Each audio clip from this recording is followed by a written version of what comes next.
Dame une avtale, which means in Norwegian deal. We are starting our today's episode.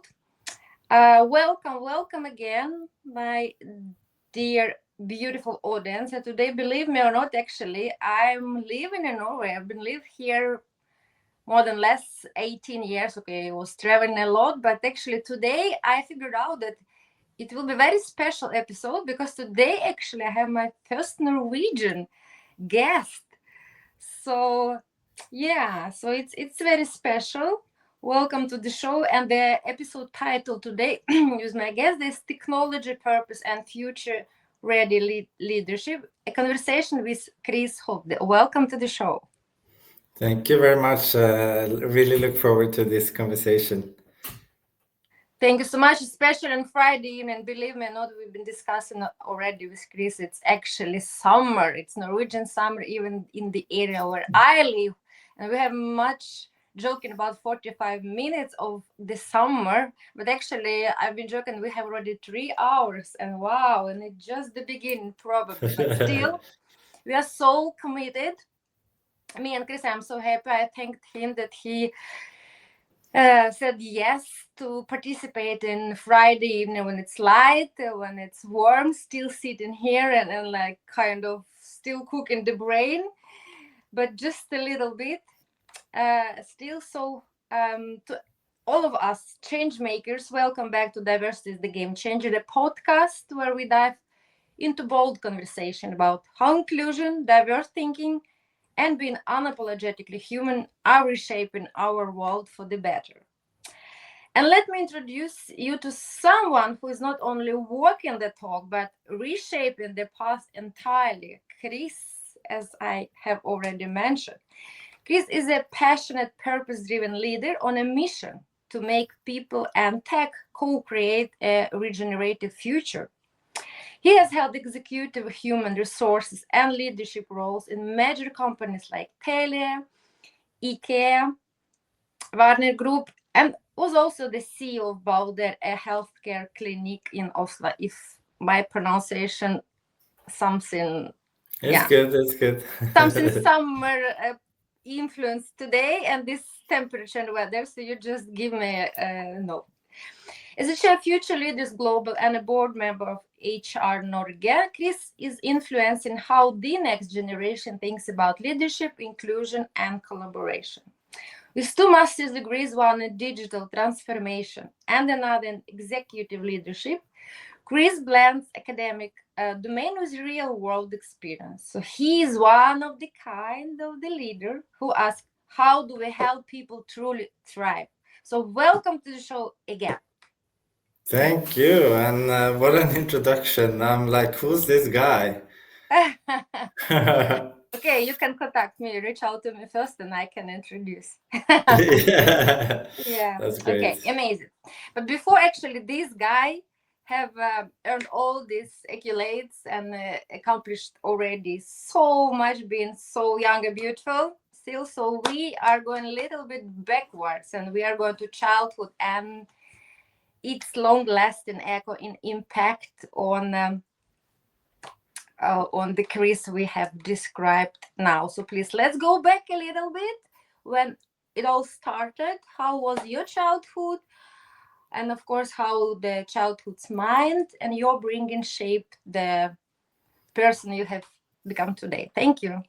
That's a good question, and I always like to ask that. And have thought a lot about it since I love silence, and a lot of my life I was sitting in weeks in silence and contemplating my life, and went to India to live in a monastery, and really love meditation and silence.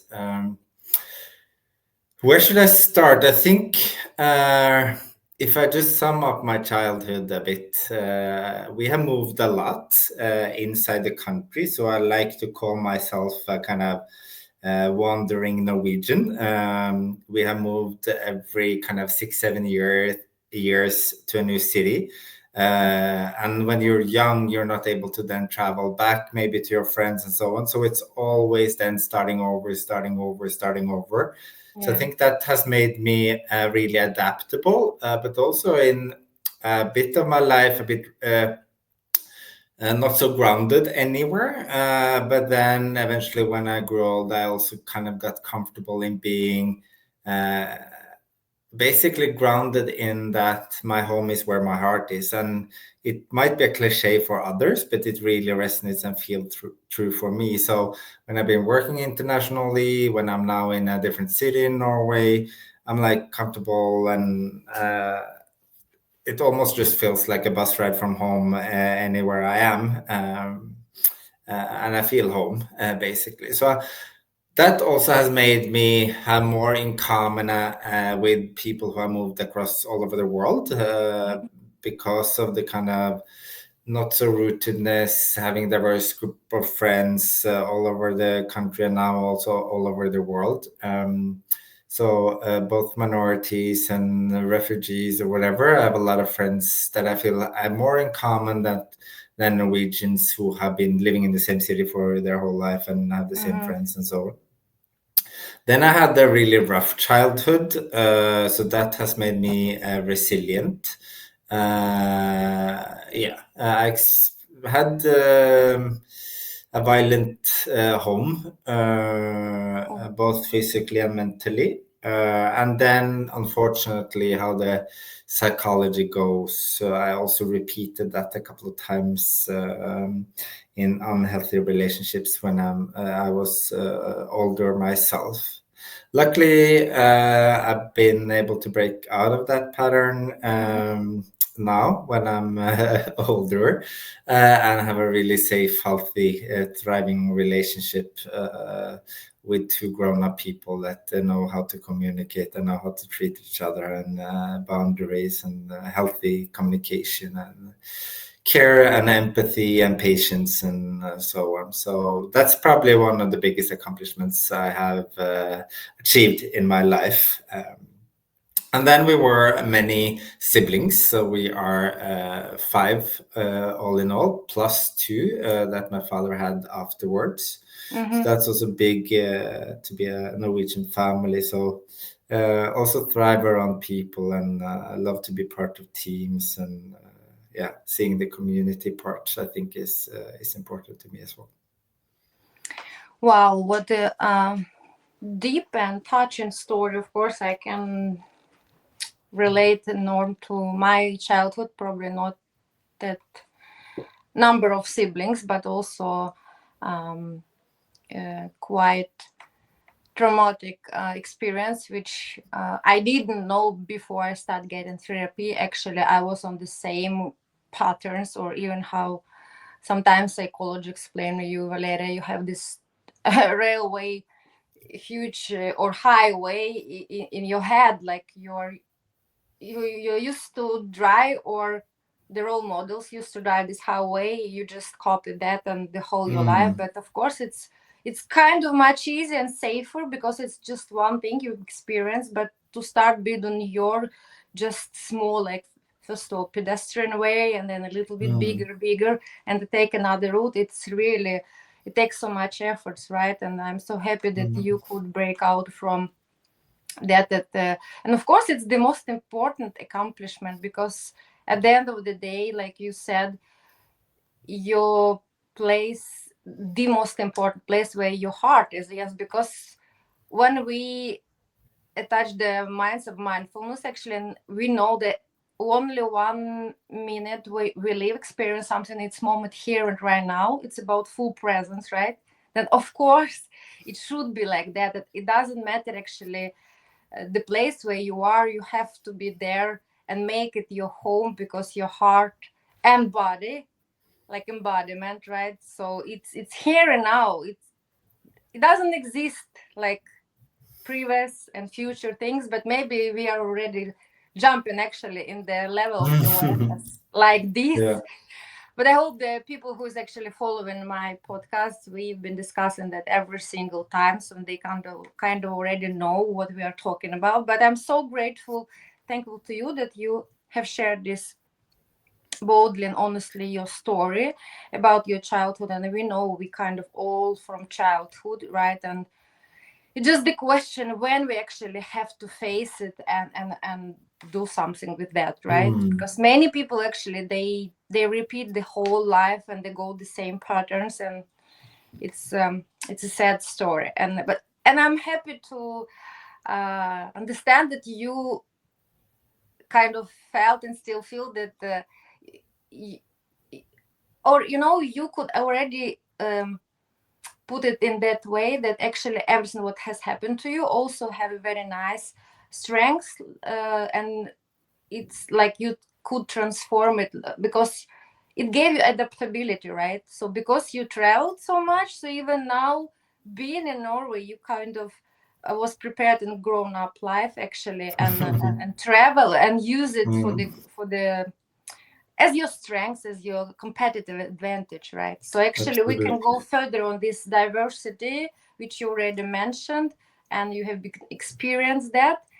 And as I understand, also you like it and encourage and celebrate that. So if we are talking now about diversity and inclusion, and of course now we know all these labels, there it's so much discussions in US and other countries and labels, and everybody's scared talking about that. But still, for me, it's crazy just about labels and just actually words, which doesn't mean anything in another language. In Japanese, for DEI, nothing. But if we're talking, we go back like away from all these labels, and we're just talking about diversity of thoughts, actually, that we're all different anyway, whether Trump wants or not. We are different like fingertips, right? So, and you've been working and living in a range of diversity environments, from global corporations to innovative startups. How has the diversity of thoughts shaped your path, like person, like leader, like team worker? Thank you. Yeah, that's also a good question. I think it has made me draw the essence out of a lot of things. I kind of then have met so many diverse perspectives and different thinking that I understand that we can't convince each other to agree or disagree. We need to just be curious on each other's perspectives and see if there's any synergies or benefits. So one example, like I've been growing up in quite Christian family. I have a lot of friends that are strictly Muslim, Hindus, and so on. And I'm a bit into Buddhism and the principles and the lifestyle, not the religion. And also kind of then discussed a lot religion all over the world. And early on, I was like, okay, so we believe in the God in the country where we were lucky to be born, and that's the only one that will save us, and everybody else will go to hell and die. I don't think it's like that. And then I started to be curious about religion, and then I understood if you just put them on top of each other, they have 80% similarities. And then we humans have made them a bit sharper on the edges or a bit stupid additions or something. But I think it's more made to make people's lives better. And then we somehow, in some religions more than others, corrupted it because of power, money, and so on. But if you go back to the basics, you see a lot of healthy meditation, fasting, going inwards, taking care of your family and others, love, do not steal, be grateful, and so on and so on. And if you follow that, I think you will live a happy and prosperous life. And it doesn't matter which religion you follow, as long as you see what humans have made that's not doing well, and what was actually meant to strengthen you and make you live a more thriving life. Thank you. Very interesting for me. Actually, you started already our conversation. I love actually being on a podcast show because you kind of have pre-scheduled interview guy, but it's always, even though semi-structured, it's so open, and I love which flow it takes. I was trying to follow this flow, and you have already mentioned like meditation and silence, and it's very much concerns I'm into now, since probably actually the war broke roughly in my country. Because at the same point, at the one point, I've been like through all the stages, and when I understood that actually we cannot do much actually in our outwards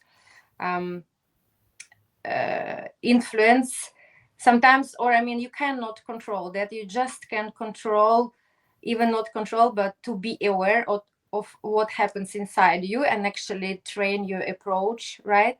And I also very much into Buddhist, like you mentioned, it's not religion, it's philosophy and meditation and silence. And even last year I've been to Vipassana retreat. And that I've done 3 times as well. Yeah, so that's actually for me, it's very interesting. Could you share a little bit about your experience with, you said you follow this type of philosophy and core values of maybe Buddhism and these learnings. What are your major takeaway, probably, what actually are you using on daily basis? Like, because we live now in this chaotic world, you never know what kind of world you're awakening to, right? And it's so much stress, and stress level sometimes it's so huge, and of course it impacts the level of anxiety and for people and depression and a lot of mental unhealth, right? And unwell-being. So I try all the time to touch a little bit and to give consistency to our audience. Actually, almost all my guests, they are also came to the point now in their life that they also see the importance of meditation and go inwards and being silent. Then you can actually, when it's a lot of noise, people believe they distract them and it's kind of escape, but it's artificial. It's not sustainable. It doesn't long. It doesn't last long, right? So what are your takeaways, and how actually you came to that, and what are your daily maybe tips, even for me and for people who are listening now, probably especially people from Ukraine. I know my audience also, many of them from Ukraine, what we are still experiencing. So thank you so much for your role modeling, and actually if you're sharing with us some things you are using to get your guidance through the day and through special maybe phases in your life. Thank you. And of course, I agree with you as well. It's quite difficult in the world we're living in to keep our mental health in a good state. So we're fighting a big battle that it's difficult to actually win. I think that's the first prerequisite I want to mention. So also allowing ourselves to give ourselves a bit of grace. If we expect to be totally happy and in balance, this world is not for us, at least in the state we are right now. The only thing we can basically try to is to learn at least to look a bit more on the small things. I was in a leadership training a couple of weeks back, and there they had focused on what they call the glimmers. If you constantly are on a treasure hunt for glimmers, like your cool glasses with colors, it can be a design element, it can be seeing yourself in the water mirror. For example, if you pass some water surfaces, it can be that warm cup of coffee. It can just be a dear one, a hand to hold. It can be just kind of 1 minute of peace, a smell that you remember. Collecting those small things and almost hunting them that will at least bring a bit of joy and happiness. And then, of course, gratitude is a thing, but that's also easy to say in this world. I think another prerequisite in this is also that I heard that it's more, what are they called? It's in English. It's more heritable with brains that are wired for stress and fear because they are the ones who survive. So our brains today are probably more wired for fear and sensitive in general, in the average, than when the world was more peaceful. So those things doesn't go together, and that's, I think, the reason for why we see a rise in ADHD, different mental diagnosis, but also mental health and loneliness and so on. And I was the person that usually said, just do some yoga, meditation, and so on. And I couldn't understand people who got really ill and needed medication and so on. I think many of us actually both have the brain and live in a world that needs actually medication to function. And we see that more and more. And I've been hit in the face with karma, and I also went into a deep depression. And if I didn't get medication at that time, I would not be here at all. And the only thing that could turn this really chemical imbalance was medication and proper help at that time. And then I also found out that I had been neurodivergent for 40 years and also needed medication for my ADHD, basically. Where you usually, if you're not diagnosed with when you're a child, you usually crash when you're 30 or 40. And that was my case as well. And then I suddenly, is this how a normal brain works? Can I actually read an email? Can I actually kind of do an expense? I read my first book for my whole life. I've just listened to books because I can't. I thought I didn't like, but actually, when I look back, I couldn't. Wow. So also more and more respect for diagnosis, and people are not exaggerating. Our brains are getting more sensitive and worse and not adapted to the world we live in.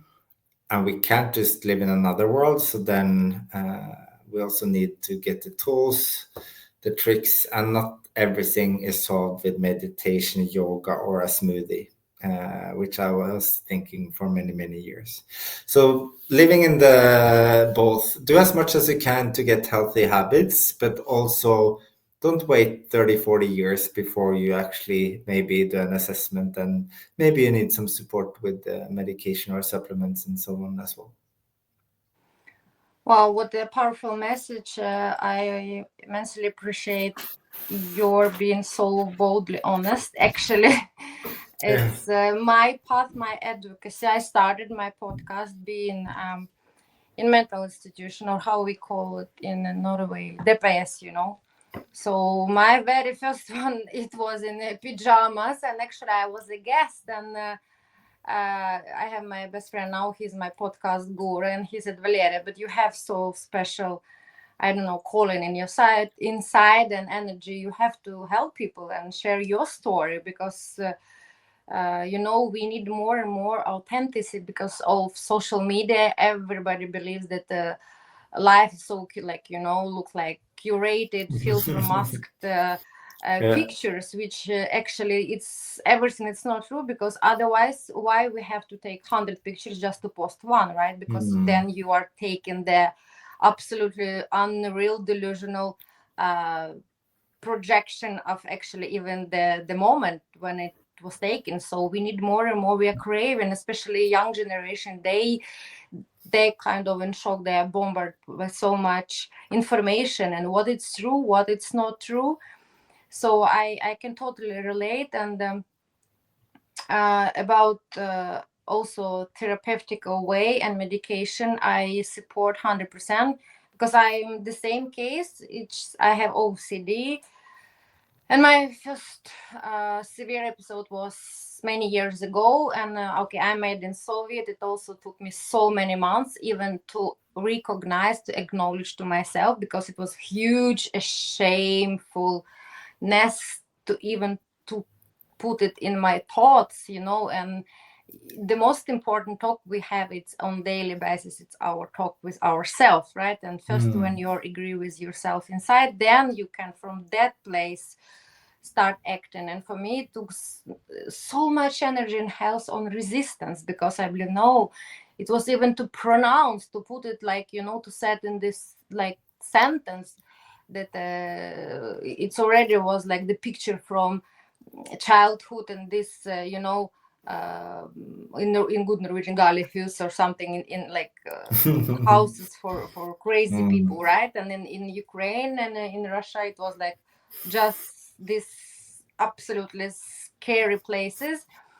But at the one point I understood that, like, no, I came to the point I need help, and I will be always grateful to Norwegian system, because it doesn't have the same approach like in my country and ex-Soviet countries, right? And DPS also, it's very kind of mild version, actually, the place when you can set the boundaries from all this stimulation from outside world, and you can just concentrate and focus on yourself, right? But also, of course, to get diagnosis, then the diagnosis always means help, support, and services, extra services, right? So I know what you mean, and that's why I'm actually it.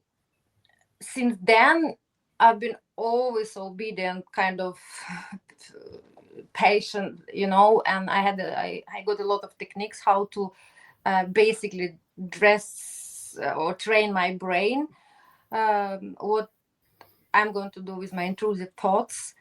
And I'm trying always to be a role model, and for my kids who I have adopted them from Ukraine, have special needs as well, and my friends. Since then, actually, it took many years, but I shaped also my brain to use it as a strength, not as a weakness, and at least a strength maybe to the people I know and whom I can deliver my message that look at me, please, as early as possible, get and apply for the therapy. Go and talk to somebody, right? Because it's unbearable pain to bear it alone. I've been alone inside myself so much, and it was so painful. You don't have to be alone now. We are not alone, especially we are living this crazy world, right? So I'm trying to really every single episode give them encouragement to people. Please start talking and taking more care about your mental health, not just escape again, even put in more sources and then more noise by even more platforms, even more, like, because of course we are afraid to sit in silence, because then you have to listen to your real voice, and it's so scary. Right? So can you tell me when actually and how you came to the Vipassana, to this silence experience and the retreat? Was it scary for you, or how was your first experience actually? Yeah, the first experience was a bit scary, actually, quite scary. But that's for other reasons than you think. But first, like how I got there, that was actually when I was a CEO at the health clinic, and the doctors had these what they called mindfulness programs, MBSR, which is a framework which is kind of heavily researched and are proven to be better than both antidepressants and therapy. So it can really make a huge difference. Some people need therapy and medications as well, but like it can at least be one really important step on the way. And then I was probably so stressed that the doctors told me to, hey, Chris, you should go. And I think they more said, you need to go. So I felt the push. And then I did that. Now, the last day was 5 hours of silence. That was something out of this world. I was going through all different emotions, laughing, crying, excitement, sad, everything. And that got me so like there must be something in it. I've never felt so much in such a short time. And I also experienced that after those 5 hours, but when my body has experienced so many emotions in such a short time, I could never have a bad day again because my body know that an emotion shifts. Before that, I had many, like when I look back at the day, oh, this was a bad day. I've never had that since that day. I have maybe a bad moment, a bad hour, but like the emotion shifts. And my body learned that, like bicycling. When once you've learned it, you can't unlearn it. And learning with my body was a new experience where knowledge was connected with wisdom and became action. So things I've said before, I want to stop drinking, I stopped on the day. I want to stop flying, I stopped for 3, 4 years. I want to test to be a vegan. I was vegan for maybe 1.5 year. I got too skinny and too deficient, and it didn't work out for me. But like, I did so many things. That made me go out of unhealthy relationship. Yeah, I did many changes in my life. But the first day, then it added up to 5 hours. I went on a weekend retreat. I went to 5 days, and then I heard a lot of friends talking about this strange thing in India and for 10 days and 10 hours and extreme. And since I now know that I have ADD, but I didn't know back then, I have always loved the extreme. Because I don't have enough dopamine, I need to do extreme things, and that's kind of what a brain looks like when you have ADD. And then I just went on. I've never done meditation. I almost can't sit still for those kind of 3 days, and I feel it's so painful. Let's do even more. Went to India alone. There was a riot, and that was the difficult part at the same time when I was going to the Vipassana retreat. So it felt like I was not supposed to go there. So I actually needed to pay several thousand kroners, which is really expensive for a taxi in India, and hire an armed car with a guard to drive through the riots because all taxis canceled and then felt it was too dangerous to drive. It was 3 hours to drive, and then suddenly we came into the riot. The chauffeur just turned around and said, "Run." And then he opened his door and he ran away because the riots were throwing stones at the car. They were jumping all over. And I was like, what the hell should I do alone in the middle of the outskirts in India? I didn't know where I was. I was in a kind of limo car with a driver that had this white tuxedo in a rural village, and I was like maybe a bit too proper dressed and Western. I was like, I'm not going to be able to hide even here. uh, Luckily, I saw him under a bus shed, and I ran over, and they passed, and we got back in the car and drove. But then I was a bit shaken. And then the phone coverage went off when we came to that place. So I needed to then hand in my phone. I was not able to call my boyfriend at that time, my family, and say that I was safe. And they had talked to me about the riots, and I was saying that I was driving through, and they saw it on the media and so on. So I went into 10 days knowing maybe that my family would also be worried for 10 days because I wasn't able to. So that was an extra challenge I got to. You need to wait 10 days with this worry and let your family and friends know that you're safe. Oh my God. Oh my. And how then? How was that experience for them actually? Oh yeah.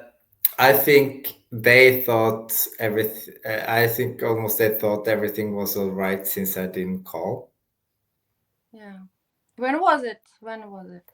The first time, I'm not so good with numbers, but I think if I look back, probably 10, 11 years, the first time I did Vipassana. Mm-hmm. Yeah. Wow, okay. And if you look back now, what could you actually maybe advise to people who would like to try, but maybe to even avoid something, not to try, or how to start more carefully, or what kind of red flags you could actually warn against, taking out from your experience? Yeah. So there's many elements. Many people advise to start with a few minutes and so on. I would say when you train your body, do you go for a few minutes to the gym and then you go back? No, you never do that. You do a proper workout, at least maybe 1 hour. So most people that try 5 minutes, they don't see the benefit. And that's the same thing with exercise. You expect to get a six-pack after 2 sessions at the gym. Of course, you will not. It takes maybe months, years to really build a healthy, strong body. So I would actually advise, if you dare, I would start with the beginner course in Vipassana, which is 10 days.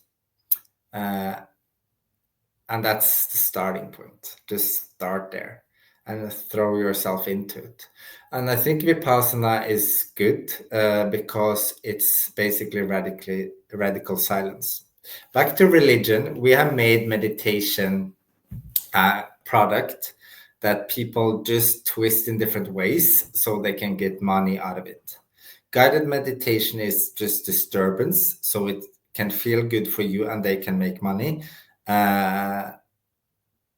So you don't need to kind of listen to your busy brain. Real meditation is, to me at least, sitting in radical silence, shutting your eyes, putting on a timer, and no matter what happens and how hard it is, not open your eyes before the timer rings. And it feels maybe really bad sometimes. But do you really think you can kill yourself with silence? No, so it's not that bad. You're not going to die.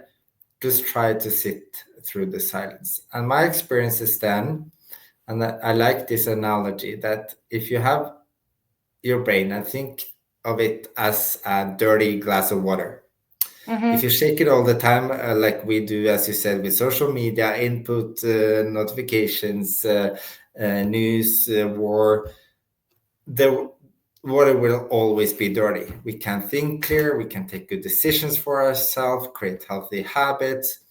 But if we just let that water sit still for a minute, the dirt will fall to the ground and the water is crystal clear and we can see through it and kind of be really clear in what's good for us and the path forward. So just let your brain and the shit in your brain sink to the bottom so you can have a healthy brain again. Yes, it's pure wisdom. Yes, I know.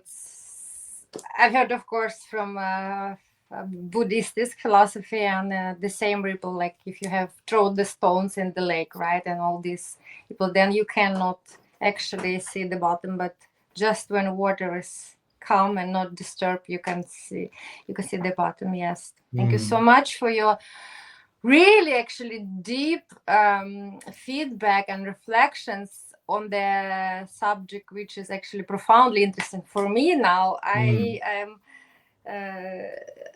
still a little bit not shocked, of course, because I trust the process and nothing is coincidence. Everybody knows after starting a little bit be engaged in Buddhism, actually, that it's never not the right moment, not the right voice you're talking to. It's actually trust the process and the law of universe. I know why actually you and me, we are talking exactly about that right now, not about all the numerous, of course, the same importance, your accolades and accomplishments, in corporate world, but this is the most important because our job relationships with partners and collaboration. Of course, it's very, very important, and how you build your team. But everything starts from yourself and your every single choice, right? What kind of person you are and how you treat people and how you approach every single small situation detail, like you've shared about glimmers. I also could hear it's like kind of antonym to triggers. If triggers, it's things like also small, but actually they escalate the one reaction. Like just then you have to train. You have to train your brain muscle to notice. It's kindly gratitude theory, right? You have to also train like your brain muscle that just start watching actually abundance, not scarcity. It's also practice, like you shared. Okay, it doesn't work if you go to the gym for 2 minutes. Then consistency, perseverance, it's discipline, because motivation is this lady comes and goes. It's very floatable things. But discipline, you have to be committed. You have to train your self-trust muscle. If you really promise something to yourself, you have to do it. It's how you actually also build your self-confidence, which is foundation also to be able even to sit in silence, right? So before we wrap up, actually, I wanted to ask, of course, then about environments. For us, particularly me and you, we are neurodivergent. We know that, and 30% of population in the world, they are, and it just identified. And can you imagine how many has actually never chance and opportunity to get these services in the country, like India, Asia? I mean, what is your perspective? How can we do more inclusive environments towards actually people like you and me? Where should we, I don't know, start? How can we possible to raise even more awareness for people to share that actually they are neurodivergent, or they shouldn't share? I mean, in the working context, shall we actually encourage people to be open even due to recruiting process, or we still, because it's still a lot of taboo and stigmatization, and actually just 1 second. Yes. I'm sorry. What is your opinion, because you are so lucky enough that you got the advice from your doctors and you could experience, but sometimes environments, they're a little bit more aggressive, and you can be bullied actually, right? And how can we help? Yeah, I know it's a big question, but if we start from small steps, you and me, to make conscious choices, how can we help to build more inclusive communities towards people with neurodivergence? That was my question. Yeah, and I I wish know I it's got tough one. the It's huge. It's huge. But yeah, I wish I got the full if we take answer. glimmers, two glimmers actually. Yeah. I think most important for me is to say to kind of everybody out there, no matter if you are kind of permanent neurodivergent, and I believe we all are kind of unique in some ways. And during life, at least statistic in Norway is like 1 out of 2 or some numbers like that will experience a depression and so on. So it's also in life phases we might be more neurodivergent than others. I think first and foremost, do it for yourself. At least don't feel it's a big threshold to ask for help. Talk to your closest ones that you trust. If you don't want a diagnosis, at least get it so you can get the help and support and the services, as you said, and then hide it for everybody else. It's not that I need to wear a token or a kind of sign on my head that I'm gay or that I have this diagnosis or other quirks, but do it for yourself. So that's the first one. So you can live a healthy, prosperous life. We only have one life, so you kind of owe it to yourself to do the best out of it and and be healthy and thrive. Then secondly, I think it's difficult because I hear many neurodivergent start their own company because they need more flexibility, they need more freedom. I think COVID helped us a bit along the way with flexible working arrangements and so on. So at least things we can do as companies is to continue the flexibility, understand some people want to come late and leave later, and they come early and so on. And also I think that goes for all. What's the unique things we can cater for without suffering business results and deliverables, of course, because we need to do that. It's not an NGO or a kind of services. We also need to give something back, but we can give that in different ways. So flexibility, seeing the unique individuals, listen to their needs. Leadership is not about I can lead my team like that. It's like I can lead as Chris wants, as Mona wants, and so on. So see the individuals and adapt as much as you can, but also be clear on responsibility and accountability back. So I like the radical honesty or candor concept where you're radically honest, but with empathy. So I think that's my 2 cents of how we can at least start. And then there's a whole long story that the system is broken. It's just wired for the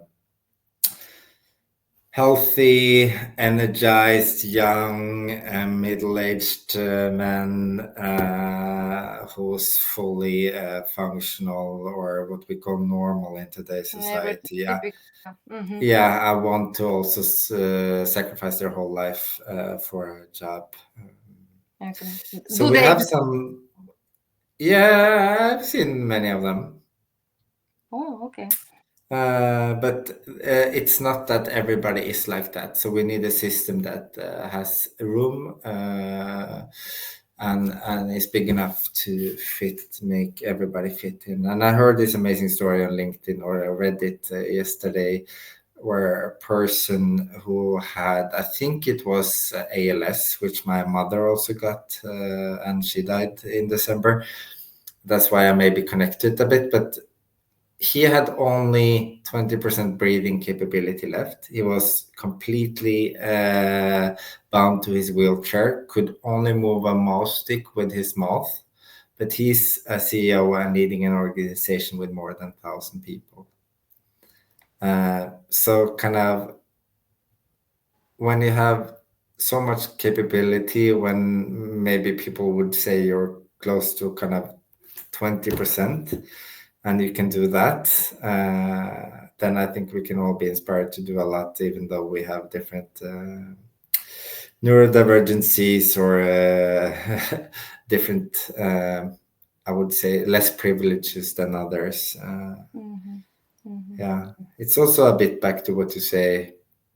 It's about mindset. I know it's hard in many ways. I know many people have it harder than me, but I'm also like, I can't do anything with my childhood. I can't do anything with my brain. I can only kind of learn to deal with it in the best possible way. So either the option is to give up, or it is to kind of continue to fight and do the best of what you got. And I chose the later. There is no option. Yes, resilience and never giving up. Yes, we don't have any choice. And but I also wanted to give up at one point, so I totally also resonate with the people who want to do that. But I think for people who are really in that state, at least as a survivor, I can say that that's temporary. Again, thank you so much for your bold honesty. I've been there as well, so I know what you are actually talking about.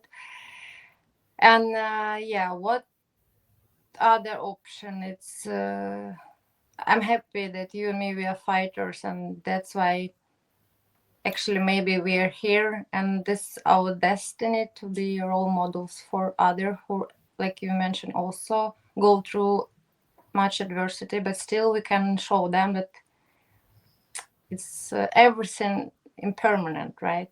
Like you said, 5 hours of your emotions. Now you know that thoughts, you are not your thoughts, you are not your emotions, you are not your states. Everything is actually changeable and changing. It's just not that easy to understand and to, I don't know, it's like muscle. It's like, it's about practice every single day, right? Then you can kind of try to a little bit rewire your brain, or just to learn to teach your brain to adjust with these special type of wirings you have. But you have to be disciplined, and you have to be aware and present when it's happening, actually. And yes, most important, maybe even for yourself, by knowing that, to have nice, also supportive environment around you, because it's so painful to be alone through all this process, though they are beneficial. And if you don't, then use ChatGPT. I have a lot of friends that use and build their own ChatGPT agent, which serves as a psychologist when you need to talk to someone. And I also tried it when I was depressed. And I'm really fan of it, because then you have it all the time. Because you don't need just psychologist when you have an appointment maybe every other week, but you also need it in between. So use whatever you have, if it's a technology, or if it's smiling to the person, if you don't have so many around you, smiling to the person in the grocery store, and maybe talk some sentences together. All small steps helps. So yeah, when it's we're in your baddest state, even the smallest thing is a big achievement. So take the small steps, and I believe everybody will get to a better place. Amazing. Me too. This is the small steps strategy. We all know that, how powerful it is, and it's so sustainable, right?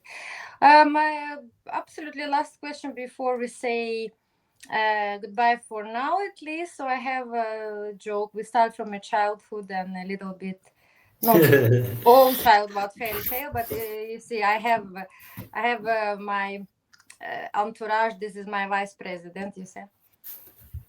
She is very tough, she is sustainable, and she helps me a lot with making dreams come true. And in Aladdin's lamp, the genie made 3 wishes, granted 3 wishes. So this lady, she wants to help as many guests as possible. So maybe not 3 wishes can be granted, but 1 is for sure. So my absolutely last question can be exactly what right now you have in your mind, soul, heart, and you could wish for, what that wish could be. Anything you want. For you, people, humankind, pizza for dinner, I don't know. Okay, you maybe it doesn't matter. Small, big, funny, not funny, Friday joke. What exactly you have now in your soul after our conversation, though it was very deep, actually. I'm happy for that.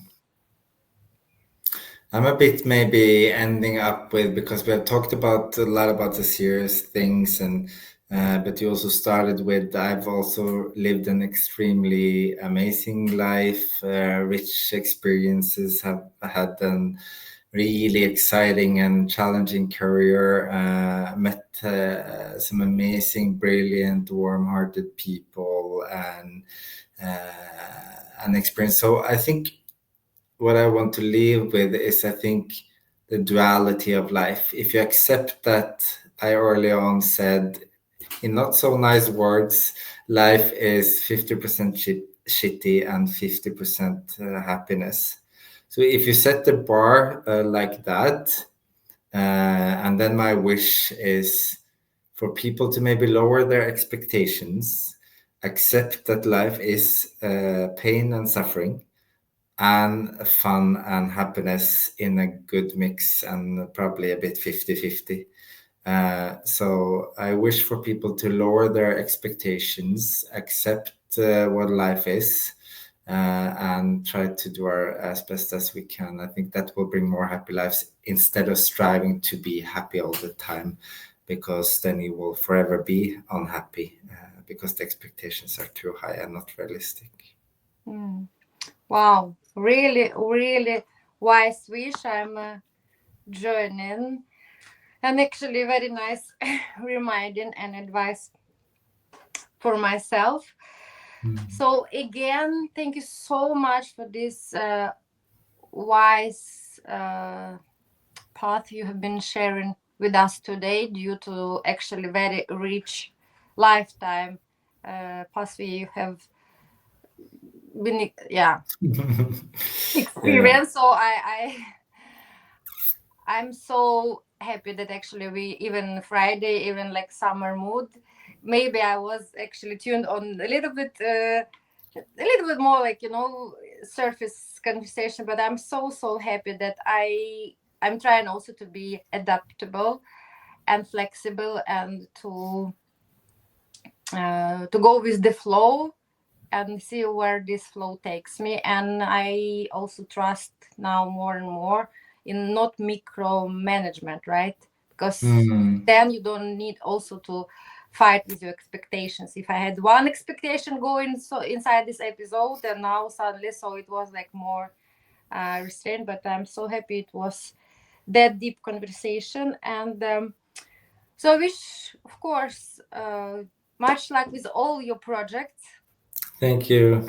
I hope one day maybe we can meet each other, make something together, something maybe powerful and ripple effect together. Why not? Maybe that's why we met each other. I would be always honorable and privileged to work also with you. Likewise. Yeah. So now for our audience, I hope you liked our episode. So please spread the message. We know healing is contagious.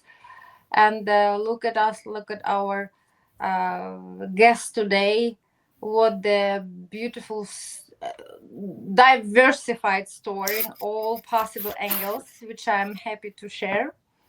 Yes, and please then share with others, maybe really how this 50 minutes can change the whole life of any person's. It will be more than blessing for me if what I'm doing, what my guests doing, it can change and help to get less suffering than actually me and Chris have been going through, right? And remember, yes, everything like day night, yin and yang, 50% like you have mentioned. Then it's actually try just sometimes really also live with the flow, right? And go in silence, and then first of all, then you can actually get the deepest, the most right answers for you. Yeah. And with these words, I say thank you again, and bye. And until next episode, stay tuned with us. We are soon back. Bye-bye. Bye. Bye, Chris.